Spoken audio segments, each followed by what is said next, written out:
Market Mantra. Market Mantra. Market Mantra. Market Mantra. Market Mantra.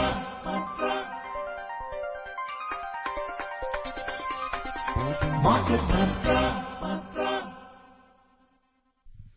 Good evening, listeners, and welcome to this Thursday edition of Market Mantra, the program in which we give you a complete update on the economic news of the day. I am S. Rangabashyam, and with me is my co-anchor in Hindi, Sonu Sood. धन्यवाद रंगा। नमस्कार श्रोताओं, market मंत्र में आपका स्वागत है, जहां हम देश और दुनिया से आर्थिक, व्यापारिक और शेयर बाजार के ताजा समाचार आप तक लाएंगे और उन पर चर्चा भी करेंगे। चर्चा के लिए कार्यक्रम में आमंत्रित हैं वरिष्ठ अर्थशास्त्री doctor SP Sharma. Doctor Sharma, market मंत्र में आपका स्वागत है। जी, शुक्रिया। और अब सबसे पहले हेडलाइंस के साथ हैं S रंगाबाश्यम। Thank you, Sonu. The top stories. RBI keeps repo rate unchanged at 6.5%. Increases per transaction limit for UPI Lite to 500 rupees from existing 200 rupees to promote digital transactions. Despite global headwinds, India amongst fastest growing economies in the world, says Finance Minister Nirmala Sitharaman. And key domestic indices lose nearly 0.5%.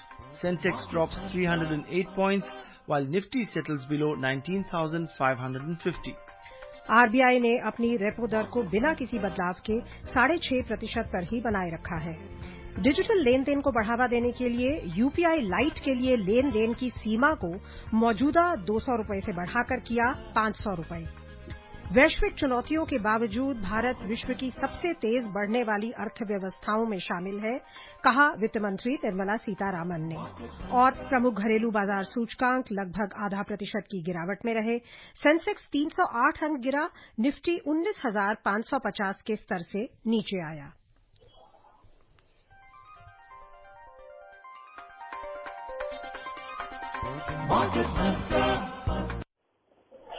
और अब आज की पहली बड़ी खबर। Reserve bank ने लगातार तीसरी बार मुख्य दरों में कोई परिवर्तन नहीं किया है।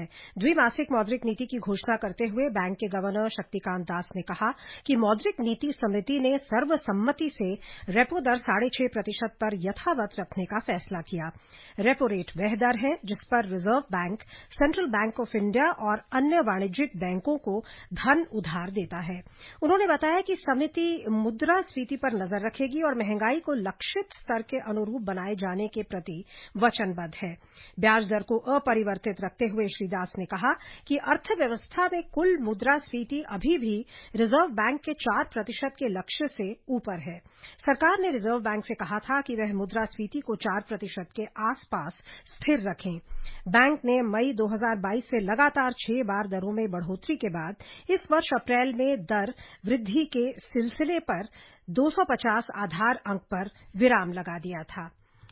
उधर भारतीय रिजर्व बैंक ने यूपीआई पर संवाद के माध्यम से भुगतान शुरू करने का भी प्रस्ताव किया है।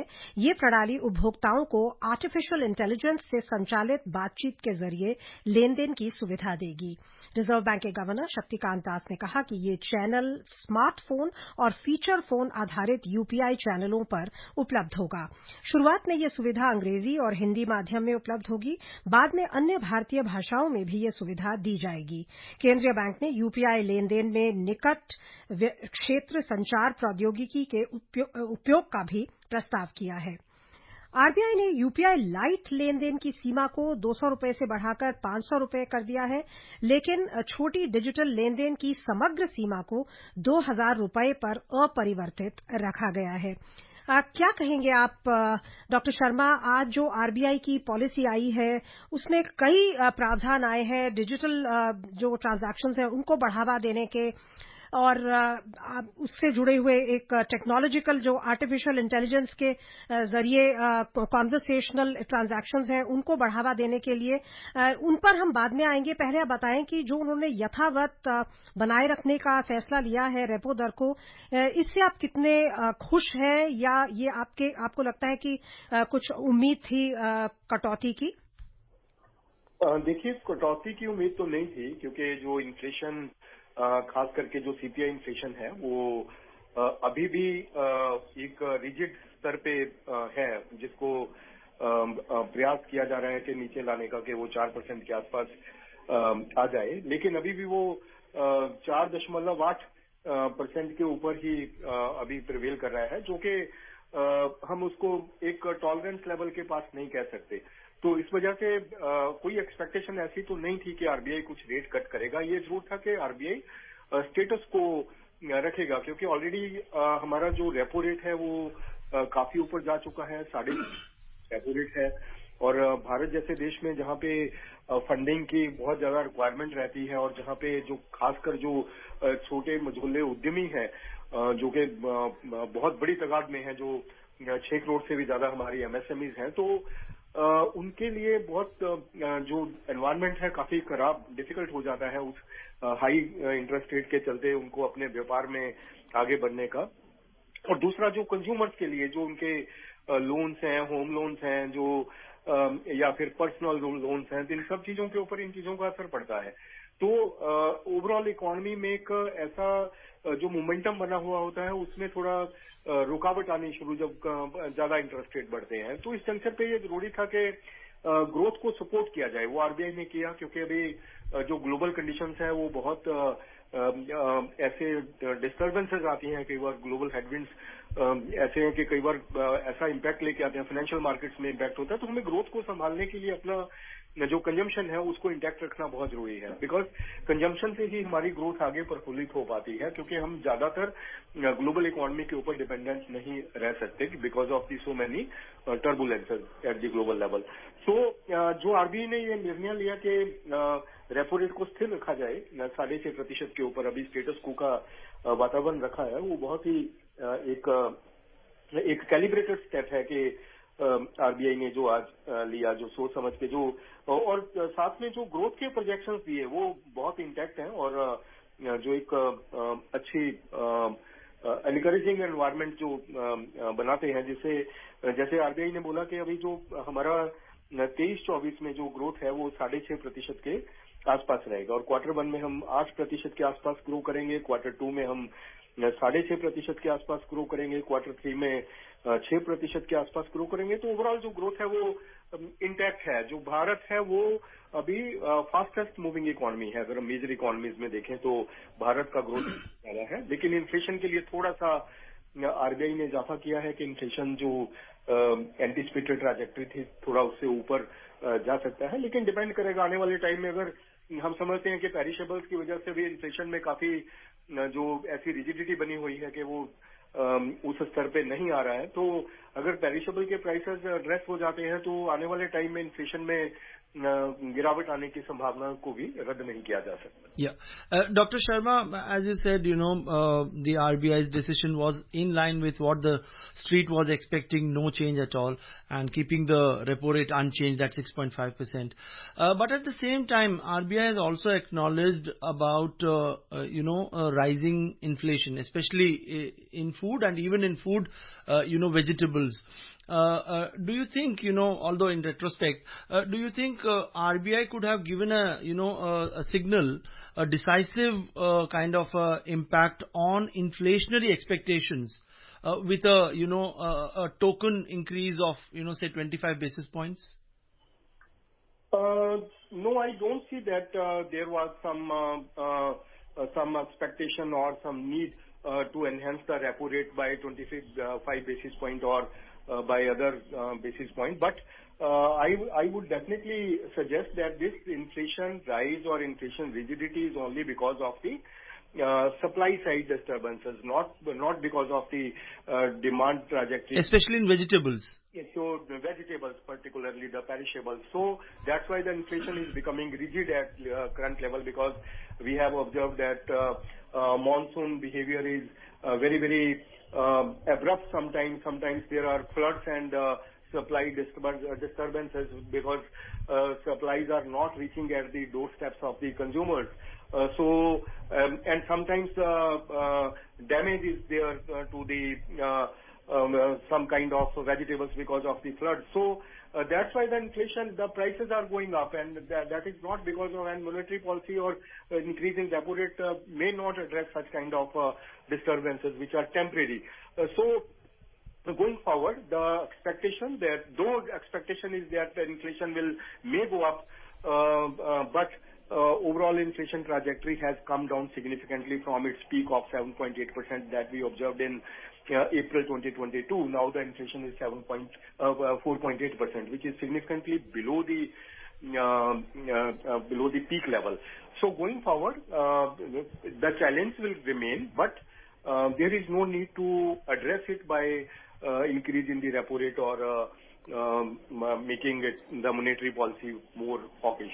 इनफैक्ट डॉक्टर शर्मा, जो आप कह रहे हैं, जो कोर इन्फ्लेशन है जिसमें फूड और फ्यूल को इंक्लूड नहीं किया जाता, कोर इन्फ्लेशन मेंशन किया गया है कि जनवरी 23 के रीसेंट हाई से 1% से अधिक गिर गई है, एंड काफी समय से कोर इन्फ्लेशन जो है वो स्टिकी थी, उसमें ज्यादा बदलाव नहीं हो रहा था. तो ये एक पॉजिटिव डेवलपमेंट आपको लगती है जो आगे चलकर जब ये सीजनल वेरिएशंस खत्म हो जाएंगी फूड प्राइसेस में और जब वो स्टेबलाइज हो जाएंगे तो ओवरऑल इन्फ्लेशन हम देखेंगे कि और कंट्रोल में आती दिखेगी?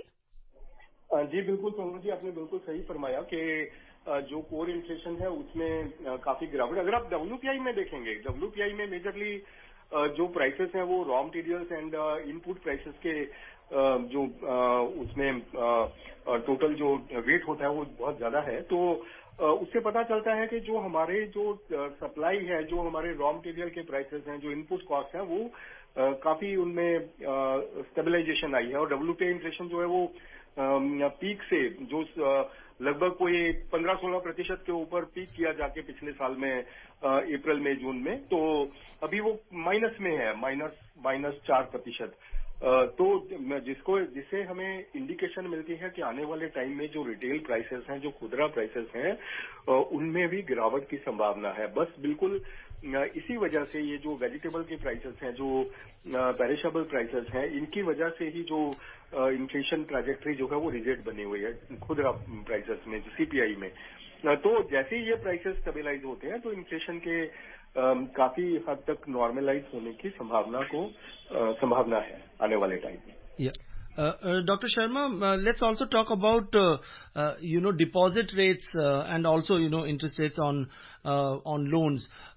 Ever since RBI has been increasing on this spree of increasing the rate, the commercial banks have increased the interest rate on loans, but not to the same proportion as far as deposits are concerned. So don't you think now it is time, especially after a lag of 2 or 3 cycles, that commercial banks need to, increase deposit rates as well, so that, that consistency is maintained? Yes, very true. The banks may consider to increase the deposit rate also, because if the lending rates are becoming rigid at this juncture and the repo rate is now stabilizing, so banks should also move forward to increase the deposit rate so that the benefits of the rate hikes are distributed among the lenders also and depositors also for the economy, so that everyone is getting the benefit of the such kind of development.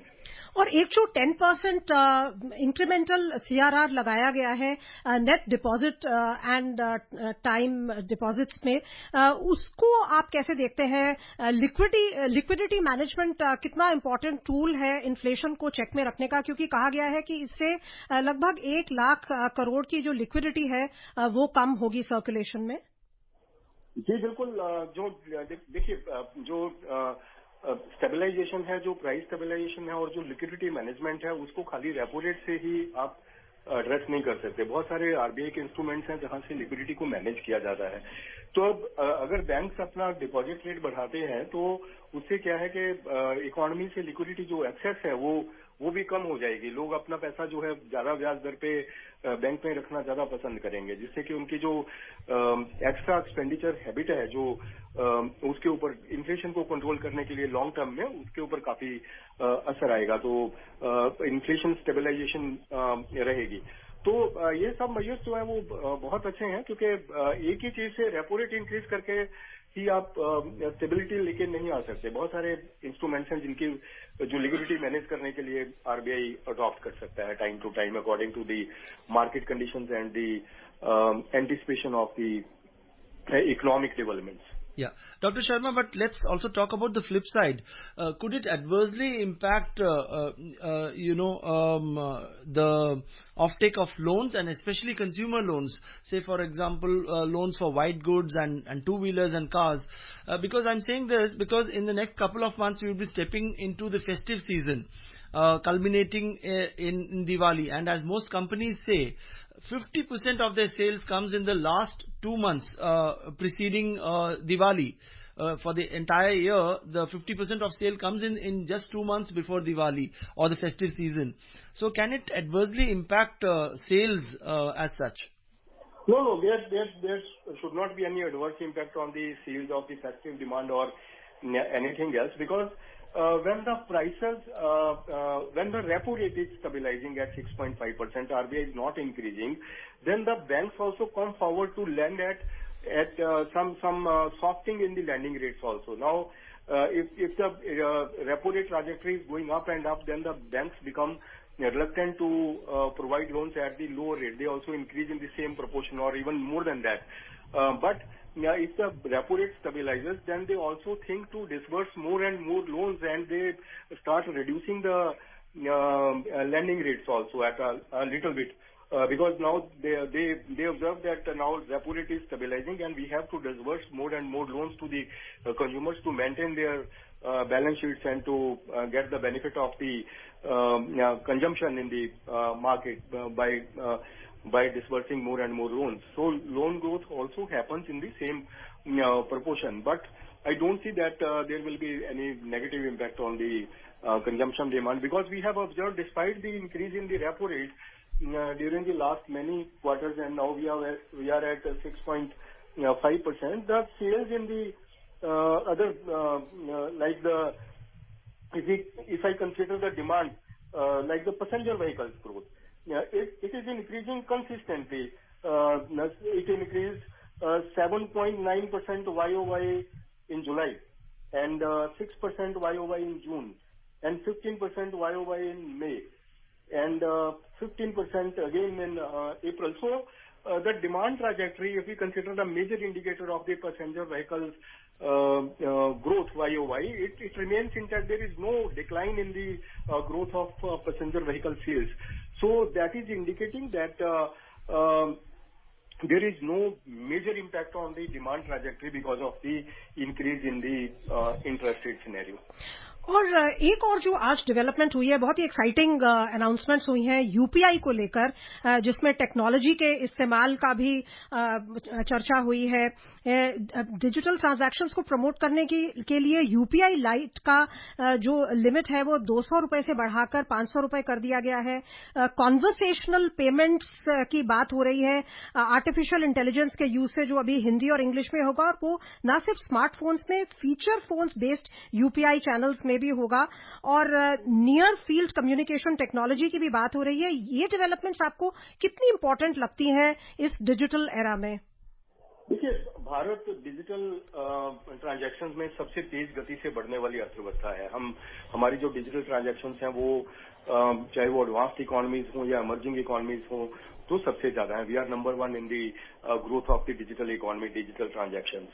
तो उसी के मद्देनजर उस चीज को intact रखने के लिए हमारी जो ट्रांजैक्शंस हैं उनको और सुदृढ़ बनाने के लिए और लोगों को उसका और भरपूर लाभ मिले, जो रेस्ट्रिक्शंस हैं वो और कम हो, तो उसी वजह से ये जो स्टेप्स है वो लिए गए हैं आरबीआई के द्वारा, जिससे कि उसका जो स्कोप है और वाइडन करते हुए कि लोगों को जहां पे भी कुछ ऐसी कुछ प्रॉब्लम आती है, समस्या आती है कि वो उतना लेन देन उस लेवल पे उसमें नहीं कर पाते, तो उसको और ओपन अप किया गया है कि ज्यादा से ज्यादा जो लोग हैं वो डिजिटल सिनेरियो को, डिजिटल मोड को अडॉप्ट करें, और जो इकोनॉमी की डिजिटल ट्रांसफॉर्मेशन है वो और ज्यादा इंटैक्ट हो और इकोनॉमी एक डिजिटली एडवांस्ड स्टेज के ऊपर आगे जाए और इकोनॉमी का स्पीड जो है ग्रो करने की और ज्यादा तेज हो।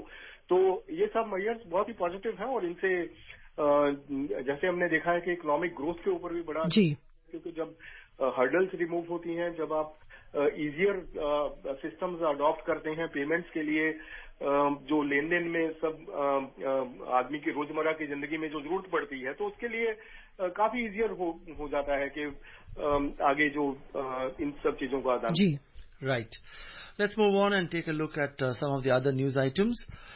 Finance Minister Nirmala Sitharaman says despite global headwinds, India has now become one of the fastest growing economies in the world due to the transformative governance and policy reforms initiated by the government since 2014.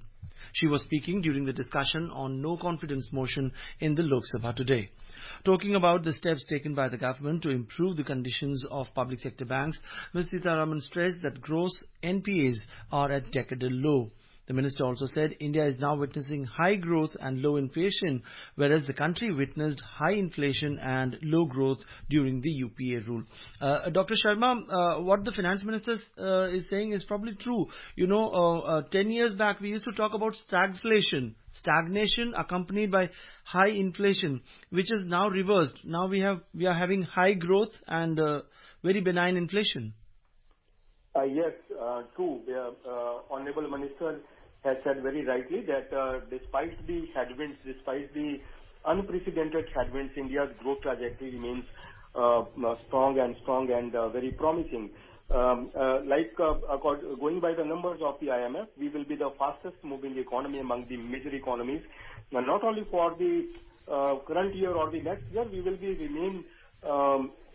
the growth will remain intact for the next many years. It is going by the numbers of the IMF.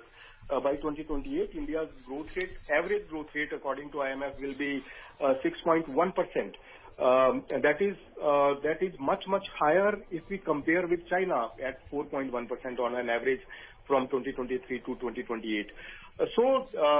Despite so many problems and headwinds and disturbances in the economy, now the growth trajectory has become very strong in the recent years, and we are the fastest moving economy, and we are moving ahead more than China in the terms of growth trajectory or the exports also. In the export segment also, our numbers are significantly high as we compare with China. So overall, growth trajectory has become very promising and prominent in the global ecosystem. आइए अब चलते हैं share बाजार की ओर। मिले जुले वैश्विक संकेतों के बीच प्रमुख घरेलू बाजार सूचकांक लगभग 0.5% की गिरावट पर बंद हुए। बंबई शेयर बाजार का सेंसेक्स 0.47% की मंदी से 308 अंक कम होकर 65,688 पर बंद हुआ। नेशनल स्टॉक एक्सचेंज का निफ्टी भी 0.46% की गिरावट से 89 अंकों की गिरावट दर्ज करता हुआ 19,543 पर बंद हुआ। व्यापक बाजार की बात करें तो बीएसई मिड कैप सूचकांक 0.09% की गिरावट में रहा और स्मॉल कैप सूचकांक में 0.15% की गिरावट दर्ज हुई। Well, as Sonu just mentioned, key domestic benchmark indices closed with losses of nearly 0.5% today amid mixed global cues. The BSE Sensex dropped 308 points or 0.47% to settle at 65,688. Similarly, the Nifty 50 at the National Stock Exchange fell 89 points or 0.46% to finish at 19,543. In the broader markets at the BSE, the mid-cap index declined 0.09%, while the small-cap index fell 0.15%. In the Sensex pack, out of 30 companies, 10 shares moved up, while 20 declined. IndusInd Bank surged 1.6%, JSW Steel climbed almost 1%, and Titan advanced 0.8%. On the other hand, Asian Paints declined 2.9%. Both Kotak Mahindra Bank and ITC slumped 0.6% each. In sectoral indices, 12 sectors gained while 8 logged losses. Utilities rose 0.5%. Both metals and oil and gas added 0.3% each. On the other hand, telecom index declined 1.1%, while FMCG slipped 0.9% and Bankex fell 0.8%. The overall market breadth was negative as shares of 1,680 companies appreciated, while those of 1,917 companies declined. A total of 144 companies, however, remained unchanged. उधर अंतर banking विदेशी मुद्रा बाजार में रुपया आज dollar के मुकाबले 82 रुपये 67 पैसे प्रति डॉलर के स्तर पर बंद हुआ. विश्व की 6 प्रमुख मुद्राओं की तुलना में डॉलर की मजबूती दर्शाने वाला डॉलर सूचकांक अंतर दिवसीय कारोबार में 102.12 पर था. आपका ब्रीफ सा रिएक्शन, आपको लगता है कि भारतीय बाजार में इनहेरेंट स्ट्रेंथ अभी भी बाकी है आज की गिरावट को अगर हम देखें तो भी? जी बिल्कुल, आज की गिरावट का कोई ऐसा नेगेटिव संदर्भ नहीं है, क्योंकि ये इसके 2-3 फैक्टर होते हैं. एक तो profit booking at higher level, और दूसरा जो आज ऑप्शंस का एक्सपायरी डे था, जिससे कि मार्केट में थोड़ी कई बार तेजी या थोड़ी मंदी रहती है. तो कई बार बहुत सारा रोल ओवर होता है, कई बार उसमें स्क्योर ऑफ होती हैं पोजीशंस, तो मार्केट थोड़ी सी कई बार लैकलस्टर ट्रैजेक्टरी में प्रिवेल करते हैं. तो ऐसा नहीं है कि कोई नेगेटिव कोई ऐसी डेवलपमेंट है. ये खास करके जो कुछ हेल्दी कई बार प्रॉफिट बुकिंग आती है, तो लेकिन जी market mood is very very intact and going forward मेरे को लगता है कि मार्केट्स में न्यू हाइज बनाने की अभी बहुत क्षमता है, क्योंकि जिस तरीके से हमारी इकोनॉमी ग्रो कर रही है, जिस तरीके से हमारे जो लीड इकोनॉमिक इंडिकेटर्स हैं वो ग्रो कर रहे हैं, और हमारी जो पार्टिसिपेशन है उस तरीके से, जैसे कि आज आरबीआई ने बताया कि हमारा ग्लोबल ग्रोथ में 15% जो ग्रोथ है वो इंडिया की सपोर्ट से ग्लोबल ग्रोथ आगे ग्रो कर रही है. मायने जो हम मान लीजिए जो 3% के ऊपर जो ग्लोबल इकोनॉमी ग्रो करेगी, उसका जो उसमें जो इंडिया का कंट्रीब्यूशन है वो 15% है. इनफैक्ट आपने ग्लोबल इकोनॉमी की बात करी तो वहां के बाजारों पर भी नजर डाल लेते हैं. एशियाई शेयर बाजारों में आज बढ़त का रुख था, सिवाय दक्षिण कोरिया के, जहां का कॉस्पी सूचकांक 0.1% के नुकसान में रहा. जापान का निक्केई सूचकांक 0.8% की बढ़त में रहा. सिंगापुर के स्ट्रेट्स टाइम्स और चीन के शंघाई कॉम्पोजिट सूचकांक दोनों में 0.3% की वृद्धि हुई. हांगकांग के हैंगसेंग में कोई खास बदलाव नहीं हुआ. यूरोपीय क्षेत्र की बात करें तो यहां भी दिन के कारोबार में बढ़त चल रही थी, सिवाय लंदन के फुट्सी में, जहां 0.1% की गिरावट थी. फ्रांस का कैक 0.8% और जर्मनी का डैक्स 0.3% की वृद्धि पर थे. Well, on to the American markets. U.S. stocks closed lower yesterday, a day after a report showed Americans borrowed more than ever on their credit cards in the last quarter. So the Nasdaq Composite Index declined 1.2%, S&P 500 slipped 0.7%, and the Dow Jones Industrial Average fell 0.5%. Let's take a look at the oil scenario as well. Oil prices stabilized today as investor caution dominated ahead of inflation data expected to offer clues on the U.S. interest rates. In intraday trade, Brent crude was trading at $87.31 per barrel, while the West Texas Intermediate was at $84 per barrel when reports last came in. Still in commodities, multi commodity exchange में अक्टूबर में आपूर्ति वाले सोने का मूल्य 10 रुपए बढ़कर 58,985 रुपए प्रति 10 ग्राम पर था. सितंबर अनुबंध वाली चांदी 160 रुपए महंगी होकर 70,130 रुपए प्रति किलो पर थी. अंतर्राष्ट्रीय बाजारों की बात करें तो न्यूयॉर्क मर्केंटाइल एक्सचेंज में सोना $1,954.50 प्रति आउंस पर था और चांदी भी बढ़त दर्ज करती हुई $22.85 प्रति आउंस पर थी. बहुत ही ब्रीफ सा ऑयल पे जो $87 के ऊपर पहुंचा है, क्या वो चिंता का विषय है? जी बिल्कुल, अभी हम उसको ऐसा चिंता का विषय तो नहीं मानते, लेकिन जो एस्केलेशन है वो बहुत ही अस्वाभाविक है, जो अनएक्सपेक्टेड है. तो लेकिन आने वाले टाइम में जिस तरीके से ग्लोबल ग्रोथ ट्रैजेक्टरी है, जिसमें जो उतनी ज्यादा स्ट्रांग नहीं है, तो हायर लेवल पे सस्टेन नहीं कर पाएंगे, ये हमारा मानना है. उसमें वॉलेटिलिटी जरूर रहेगी जी, तो साथ ही आगे जाके हम इसमें गिरावट भी देख सकते हैं. समय इजाजत नहीं दे रहा कि हम चर्चा को आगे बढ़ाएं. बहुत बहुत धन्यवाद आपका डॉक्टर शर्मा, मार्केट मंत्र में शामिल होने के लिए. And before we close, a quick look at the top stories. RBI keeps repo rate unchanged at 6.5%. Increases per transaction limit of UPI Lite to 500 rupees from existing 200 rupees to promote digital transactions. Despite global headwinds, India amongst fastest growing economies in the world, says Finance Minister Nirmala Sitharaman, and key domestic indices lose nearly 0.5%. Sensex drops 308 points while Nifty settles below 19,550. And with that, we come to the end of this edition of Market Mantra. Thank you so much for joining us. Goodbye.